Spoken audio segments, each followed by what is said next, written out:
Africa,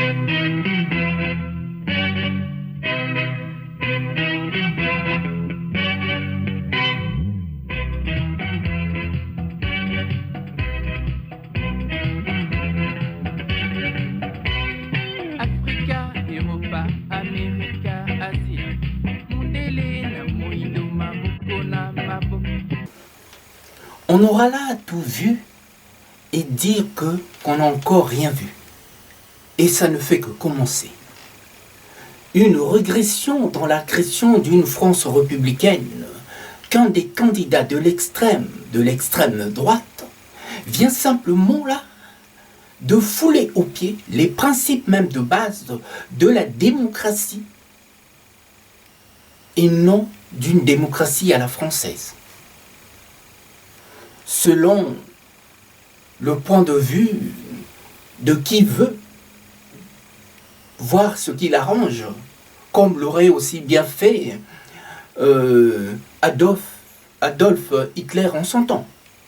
Haranguer là le foule en réveillant les démons du passé sans tenir toutefois compte de son histoire et de sa propre histoire, est là pour ma part un crime, une violation en règle de la conscience humaine de ceux qui souffrent encore de nos jours d'un complexe de supériorité qui ne tient que compte de leur couleur de peau et non de leur cervicale. Les nostalgiques d'une époque aussi révolue qui viennent de faire tache d'huile à l'histoire de la France et non d'une certaine France doivent commencer à cogiter un peu plus. Pourquoi les politiciens ne tiennent jamais un langage aussi franc et sont toujours dans les approximatifs pour mieux nous diviser, pour régner? Alors, je vous invite à méditer un peu sur tout ce que je vous dis là. Alors que ces politiciens connaissent mieux que quiconque les vérités de l'histoire, et pas toujours celles des urnes, heureusement pour nous autres, et sont toujours aussi prêts à compromettre l'histoire que pour rafler, oui, la mise.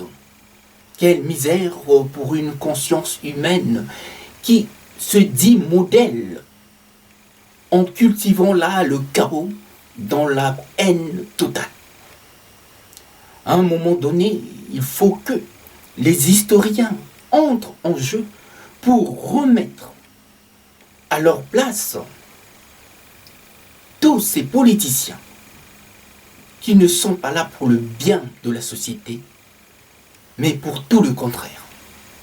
Il faut bien qu'à un moment donné, le remettre à leur place, quitte à les mettre là, mais hors état de nuire, pour le bien de la République.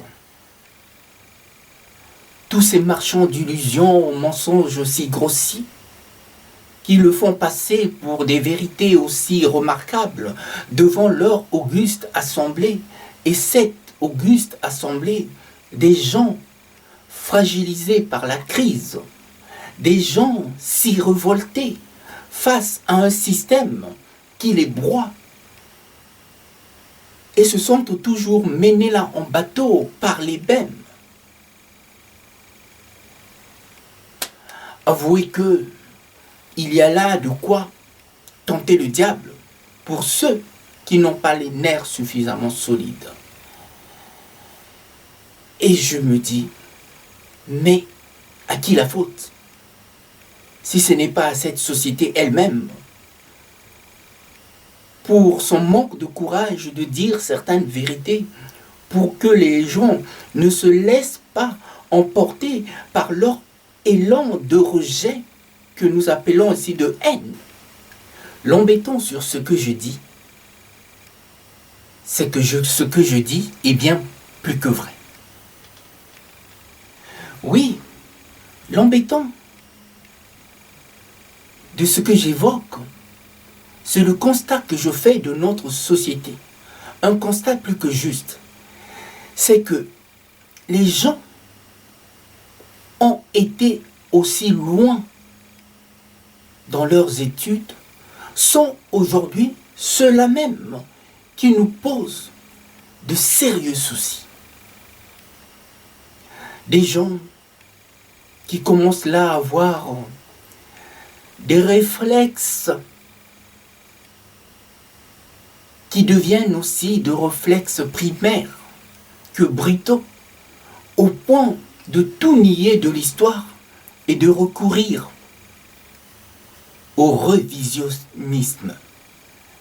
Là où je ne suis plus d'accord avec cette vision uniquement hexagonale, c'est que, oui, c'est qu'elle ne parle plus à la France entière, mais bien plus à l'idée d'une certaine France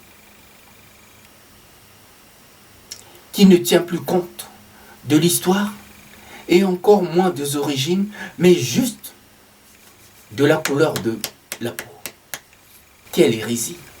Je crois qu'à un moment donné, il ne faut pas se laisser endormir par ces beaux discours populistes.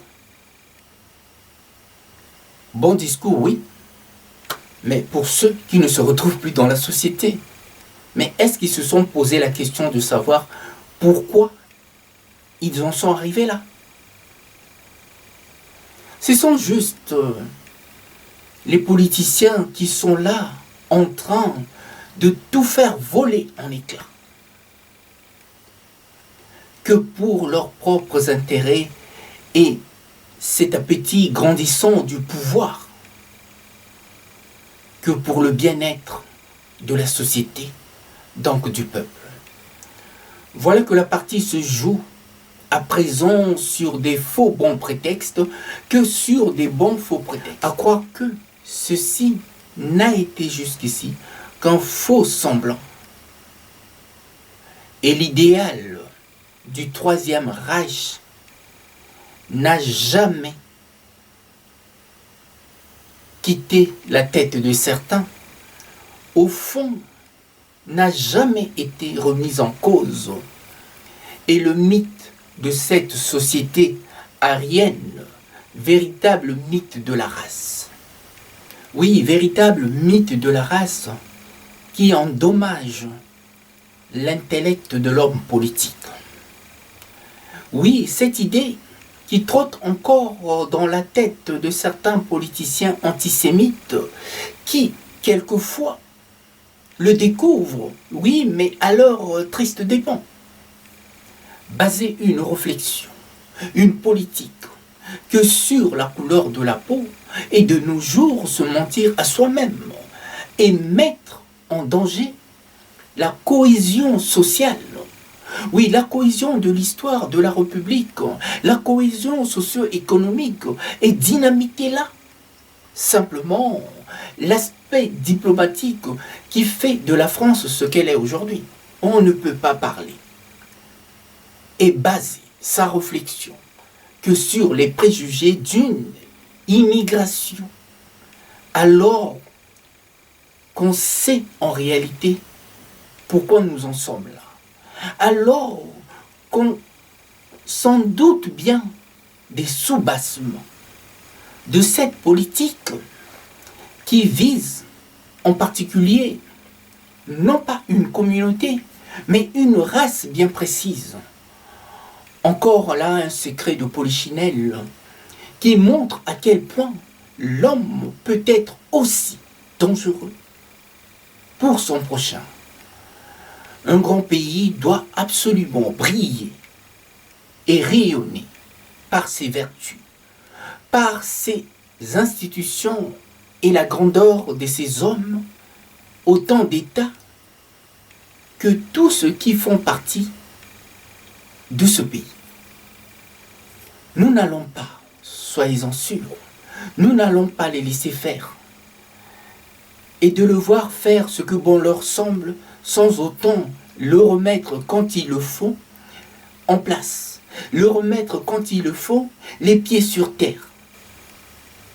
Nous n'allons pas continuer à jouer à ce jeu-là. Et sachez-le, que nous sommes prêts à tout faire pour qu'ils ne viennent pas semer la zizanie sur l'histoire et sur cette France qui n'a plus de frontières aussi bien définies.